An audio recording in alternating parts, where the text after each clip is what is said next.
En esta presentación vamos a estudiar la competencia número 2 para el examen de matemáticas del Core Subjects Easy through 6. Específicamente hoy vamos a tratar sobre los conceptos de números y operaciones. Number Concepts and Operations.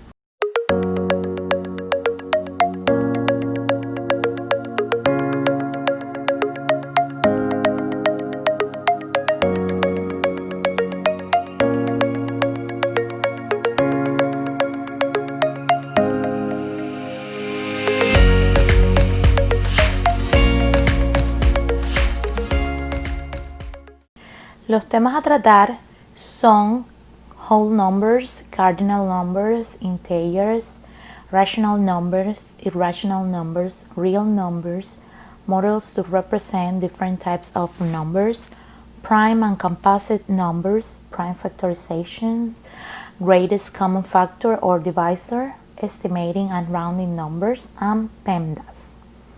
O sea, vamos a estudiar los números enteros, los números cardinales, los enteros, los números racionales, los números irracionales, los números reales y modelos para representar diferentes tipos de números, los números primos, los números compuestos, la factorización de los números primos, el factor común mayor, el factor común, cómo redondear números, cómo estimar números y el orden de las operaciones matemáticas, específicamente por las siglas en inglés PEMDAS. Whole numbers are used to count things, but no part of things. O sea, van a ser usados para contar cosas, pero no van a ser usados para contar partes de las cosas. Por ejemplo, 0, 1, 2, 3. The whole numbers van a incluir los natural numbers, que son 1, 2, 3, 4, y además van a incluir también el 0. Ordinal numbers son los números que te van a decir la posición de las personas o de las cosas. Por ejemplo, first, second, third, primero, segundo, tercero. Los números ordinarios en inglés son números que van a indicar la posición, el orden de los objetos. Y como bien les decía, por ejemplo, first va a ser el primer lugar, second va a ocupar el segundo lugar, third va a ser el tercer lugar, fourth y va a ser el cuarto lugar. Obsérvese en inglés bien las terminaciones de estos números, cómo se escriben. Por otro lado, cardinal numbers es un número que va a decir o se refiere a la cantidad de algo que existe. Por ejemplo, puede haber un caramelo, puede haber 2 caramelos o puede haber 3 caramelos. Integers son los números positivos más sus opuestos, incluyendo el número 0. Por ejemplo, menos 3, menos 2, menos 1, 0, 1, 2, 3. El número 0 cabe destacar que no es ni positivo ni negativo. Rational numbers can be written with an integer numerator and denominator. O sea, estos números pueden ser escritos con un numerador entero y un denominador entero. Puede ser expresado como la proporción o cociente de dos números que no son 0 y que son integers. Son decimales finitos. Un ejemplo de este tipo de números, de rational numbers, finite decimals. También pueden ser los repeating decimals, los decimales donde tienen repeticiones. Pueden ser mixed numbers, números mezclados, que pueden ser las fracciones mixtas, y también pueden ser los números enteros, que todos sean números racionales. Estos son algunos ejemplos, como por ejemplo tenemos 2 tercios, la fracción 2 sobre 3, tenemos menos 0.8, o lo que es lo mismo escrito en forma de fracción, menos 8 sobre 10. En esta diapositiva tenemos algunos conceptos que han sido subrayados en color azul, que vamos a ver en las siguientes dos diapositivas para continuar con los otros tipos de números. Algunos de los conceptos que vamos a revisar a continuación es el concepto de numerador, denominador y también de mixed numbers. What is a mixed number? ¿Qué es un número mixto? No es más que un número entero más una fracción propia representados juntos. Y este generalmente representa un número entre dos números enteros. Como pueden ver aquí, en el primer cuadradito tenemos un círculo enterito. Está dividido en 4 partes y 3 partes subrayadas del total de las partes que tiene el segundo círculo, que es 4. Todo esto se representa con la fracción propia 1 y 3 cuartos. También tenemos 4 y 1/5, 3 y 1/2. Ahora vamos a ver qué significa una fracción y los términos numerator, denominator.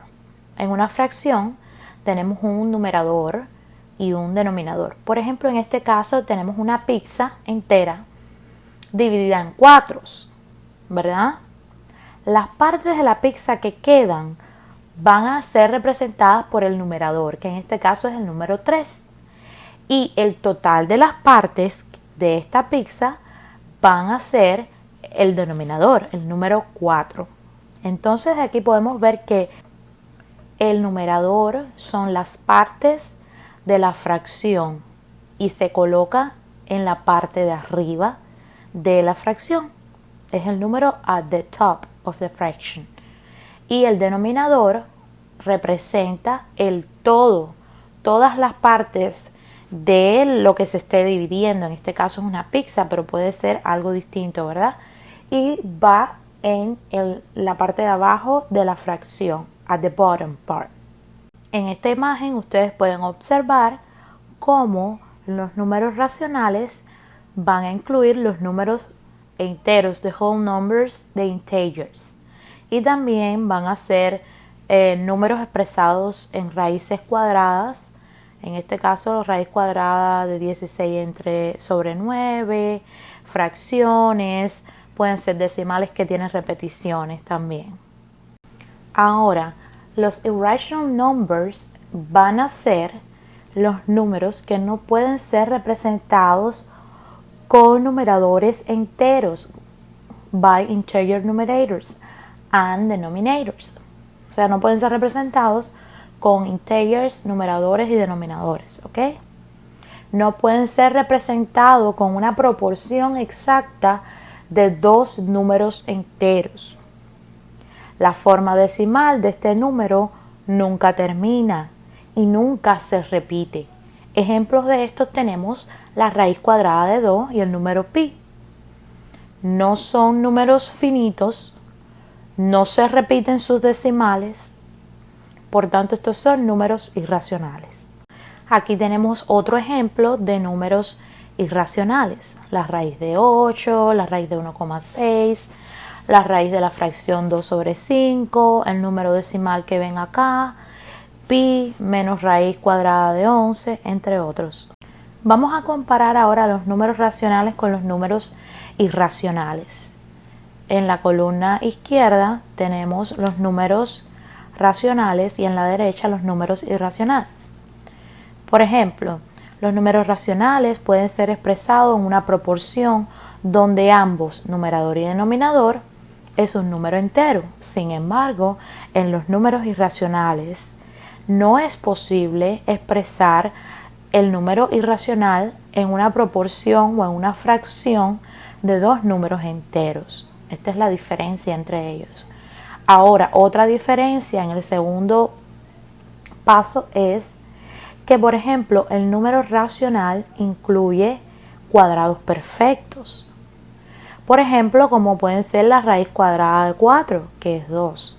Sin embargo, el número irracional no cumple con esta condición. No tiene raíces cuadradas perfectas.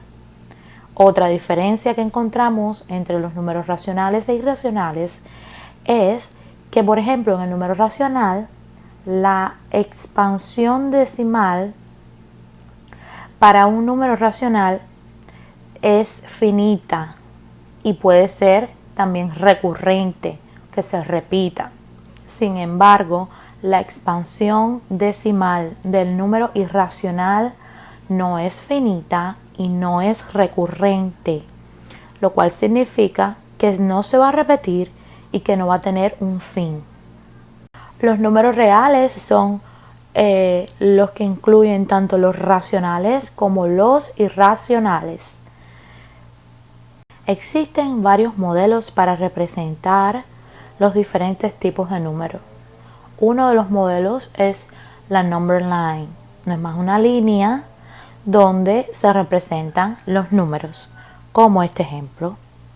Otro de los modelos que se usa para representar los diferentes números es, por ejemplo, decimal grids. Tenemos esta rejilla decimal de 100 cuadritos, de los cuales hay 23 subrayados. O sea, si lo fuéramos a representar en una fracción, lo pondríamos 23 sobre 100.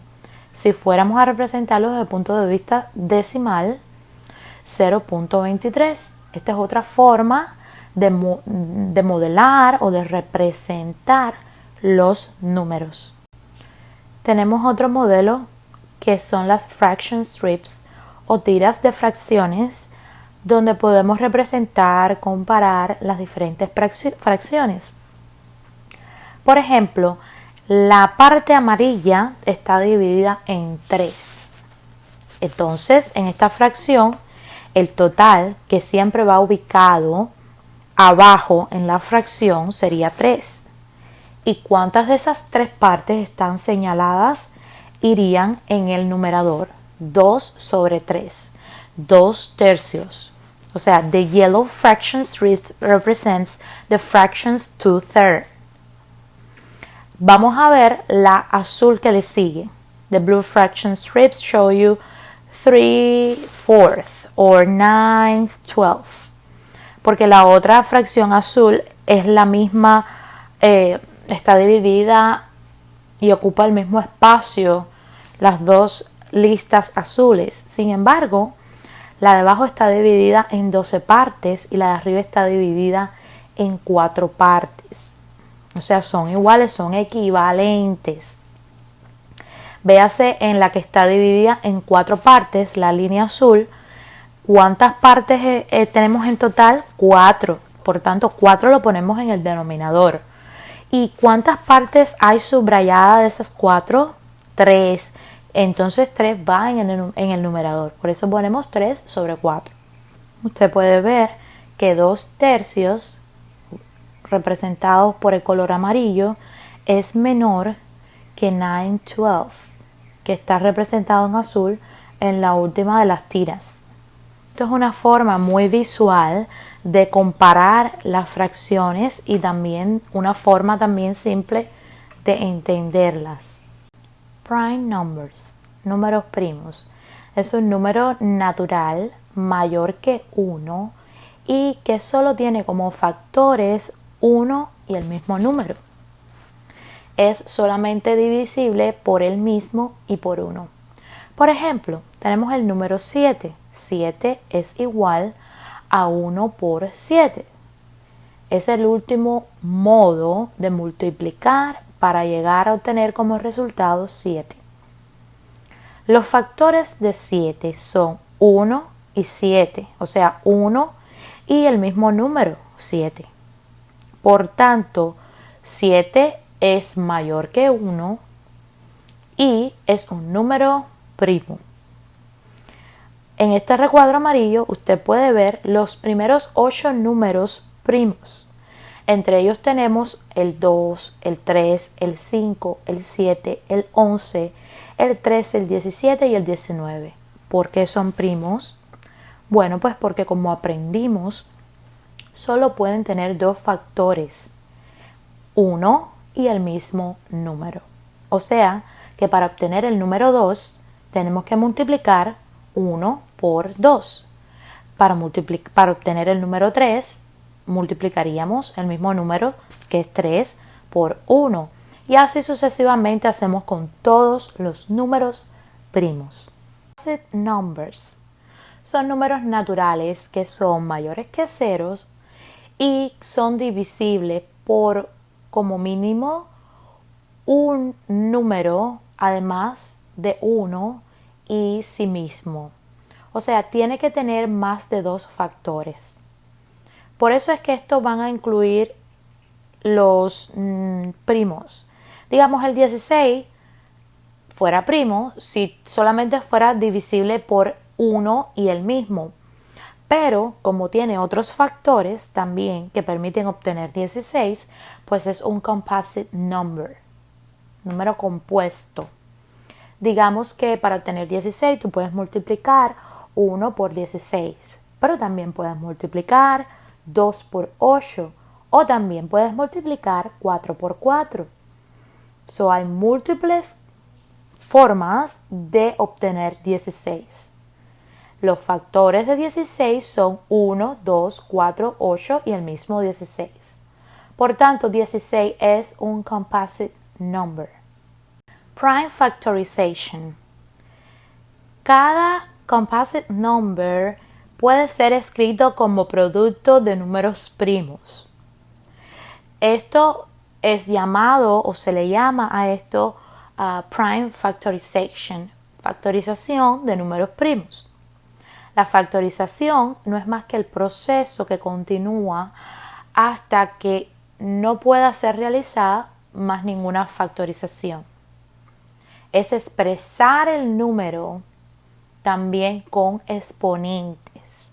Por ejemplo, vamos a hacer la factorización de 72.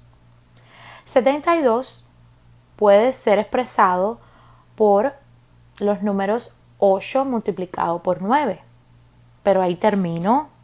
No, porque yo tengo que ser capaz de expresar 72 con números primos, los menores números primos. Entonces, yo puedo factorizar 8. ¿Cómo factorizo 8? 8 es divisible por 4 y por 2. O sea que 8 lo puedo factorizar 4 por 2. Déjame ver si yo puedo seguir factorizando el número 9. El número 9 puede ser factorizado como 3 por 3. Ya terminé, llegué al número primo. ¿Puedo seguir factorizando el 3? No, porque sería 3 por 1, 3 por 1, 3 por 1. Y 1 no es el número primo. Entonces, ahí lo dejo. 3 por 3 igual 9. Entonces sigo analizando la otra rama, la del 8, y me quedé en que 4 por 2 igual 8. 2 es un número primo, entonces no tengo que factorizarlo más. Pero, ¿qué pasa con 4? ¿Es 4 el número primo? No, no es un número primo. ¿Cómo lo puedo factorizar? Bueno, lo puedo factorizar multiplicando 2 por 2. 2 por 2 igual 4, ¿correcto? ¿Es 2 un número primo? Sí. Entonces ya he terminado. Cuando todas las ramificaciones que yo encontré son números primos, pues entonces terminé de factorizar el número 72. En este caso, tenemos que 72 va a ser igual a 2 por 2 por 2 por 3 por 3. Esto puede ser expresado en exponentes y sería en este caso 2. ¿A cuántos grados tengo que elevar 2? O lo que es lo mismo, ¿cuántas veces se repite el 2? El 2 está repetido 3 veces, por tanto, 72 va a ser igual a 2 a la 3 multiplicado por 3 a la... ¿Cuántas veces se repite 3? 2. Por tanto, 2 a la 3 multiplicado por 3 a la 2 va a ser la factorización de 72. Máximo común divisor, greatest common factor or divisor. el mayor número, que es un factor o divisor de cada número en un set de números. Por ejemplo, tenemos este ejercicio. ¿Cuál es el mayor factor común de 8 y 12? Bueno, los factores de 8 son 1, 2, 4 y 8. Y los factores de 12 son 1, 2, 3, 4, 6 y 12. Por lo tanto, 4 es el mayor de los factores comunes que encontramos en estos dos números. ¿Ok? Es el mayor factor común de 8 y 12, el 4. ¿Por qué es importante conocer el factor común, el mayor factor común o divisor? Bueno, pues porque puede ser muy útil para la simplificación de fracciones en términos más pequeños. Digamos que en este ejemplo te dicen simplifique encontrando el greatest common factor de 42 y 56, which is 14, and express both numerator and denominator in factors, que es 14 y exprese ambos numerador y denominador en factores. Bueno, pues tenemos que 42 puede ser encontrado a partir de multiplicar 3 por 14, mientras que 56 puede ser encontrado a través de multiplicar 4 por 14. Entonces el mayor factor común que tienen estos dos números es 14. Si lo simplifico, pues entonces habré encontrado la simplificación de 42 sobre 56, que no es más que 3 sobre 4. Common multiple is a whole number that is multiple of two or more given numbers. Por ejemplo, los múltiplos de 2 y de 3 y de 4 son 12, 24, 36 y 48. Estimación y redondeo de números. Estimating and rounding numbers. Estimar no es más que encontrar el número que es más cercano al número exacto. Redondear es el más frecuente usado y no es más que estimar números. Entonces, para redondear existen reglas. Por ejemplo, si el número tiene un dígito de 0 a 4, que puede ser 0, 1, 2, 3 o 4, pues vas a dejar el dígito tal y como es. Sin embargo, tenemos otra regla para cuando los números son 5, 6, 7, 8 o 9. Los vas a redondear hacia arriba, o sea, lo vas a aumentar. Por ejemplo, 5, si tuviera 5, para redondearlo, este sería redondeado a 6. Y la otra regla es que todos los dígitos después del número que ha sido redondeado se van a convertir en 0. Por ejemplo, si tenemos el número 532 y tenemos que redondearlo a las centenas, tenemos que 32, 3 es menor que 5, ¿correcto? El número del medio. 3 es menor que 5. ¿Qué pasa? Es la primera regla. Pues sencillamente dejamos el dígito como es y lo redondeamos a 0. En el segundo ejemplo tenemos 385. Bueno, pues como 385, el 8, si lo estamos redondeando de nuevo a las centenas, el 8 es el número que yo analizo.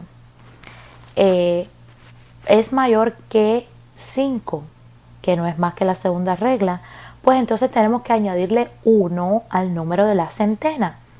O sea, 3 se me va a convertir en un 4 y el resto de los números van a ser 0.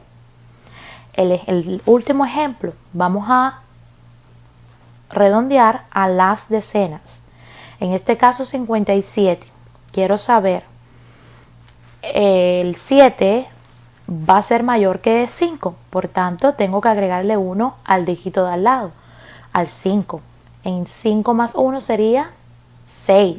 Y el 7 se me convierte en un 0. Entonces 57 está más cerca de 60. Y así es como hacemos el redondeo. En cuanto a las operaciones matemáticas, estoy asumiendo que todo el mundo sabe cómo multiplicar, dividir, sumar y restar. Sin embargo, a veces es importante conocer el orden de las operaciones para obtener resultados correctos. Existe un acrónimo muy conocido que no es más que PEMDAS, el cual significa que primero vamos a resolver los paréntesis, después los exponentes, después la multiplicación, después la división, después la adición y por último la sustracción. Y que siempre también vamos a tratar de trabajar nuestro ejercicio de izquierda a derecha. Aquí vemos 3 ejemplos que usted puede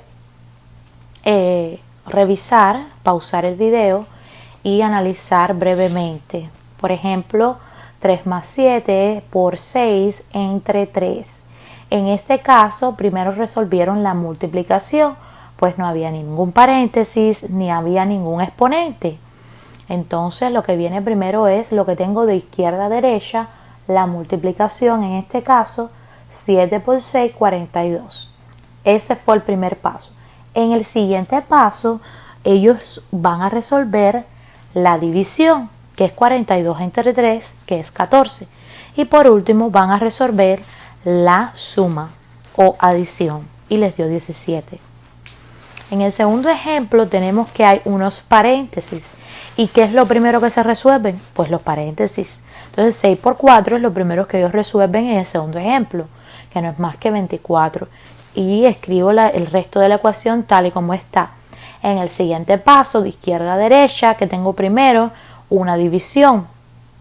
Entonces digo 24 entre 3, 8. Luego en el siguiente paso, lo primero que van a hacer es la resta. Porque si me aparece la resta y la suma en la misma ecuación o ejercicio, siempre voy a tratar de resolverlo de izquierda a derecha. Entonces 8 menos 6, 2 más 2 igual 4. Y por último tenemos 2 a la 2 multiplicado por 9 entre 3. ¿Qué hago primero? ¿Multiplicación y división? No. Primero que la multiplicación o división están los exponentes. Entonces en este caso vamos a resolver primero 2 a la 2, que no es más que 4. Luego la multiplicación o división en el orden en que aparece. En este caso aparece primero la multiplicación de 4 por 9, que no es más que 36.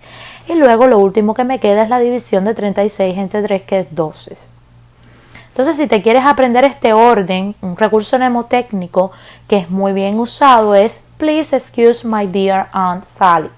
Para que te acuerdes que primero es paréntesis, después exponentes, después multiplicación, división, adición y sustracción. Aquí es muy importante y fíjense lo bonito que ellos lo han escrito entre, por ejemplo, multiplicación y división. ¿Cuál es la primera que yo hago? La primera que aparece de izquierda a derecha, esa es la primera que yo voy a hacer. Y entre la adición y la sustracción, la primera que yo hago es la que aparezca, la primerita que aparezca de izquierda a derecha. En caso de los paréntesis son los primeros que yo voy a resolver, o sea, yo voy a tratar de resolver de adentro hacia afuera, porque ustedes saben que en un ejercicio pueden aparecer paréntesis, corchetes y llaves. Tiene que ser bien complicado, pero pudiera aparecer, ¿entienden? Y usted tiene que ser capaz de resolverlo.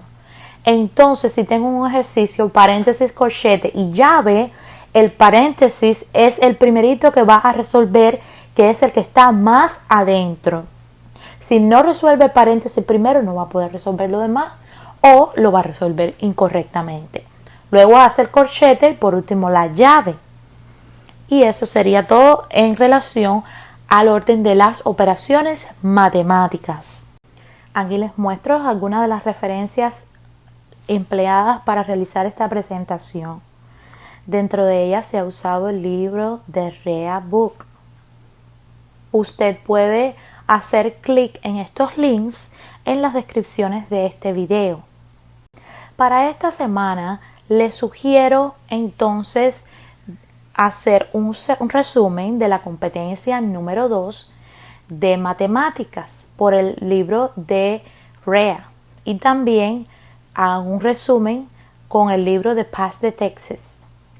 También practique con Certified Teacher en modo estudio esta competencia y escriba todas aquellas preguntas que tuvo de manera incorrecta y la teoría que allí les explican. Entonces la parte práctica de esta competencia va a estar disponible para que usted la compre en el sitio web de Teachers Pay Teacher TPT, y en las descripciones de esta presentación de este video les voy a poner el link, y si usted quiere practicar conmigo usted puede comprar esta clase práctica y hacerlo por su lado individualmente. Les estaría enormemente agradecida.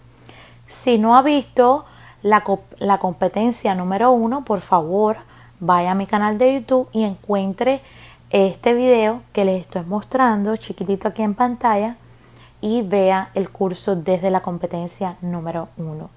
Muchos éxitos y no olvide suscribirse a mi canal para que de esta manera yo pueda seguir compartiendo con ustedes videos que les pueda servir para pasar su examen de contenido para maestros. Muchas gracias.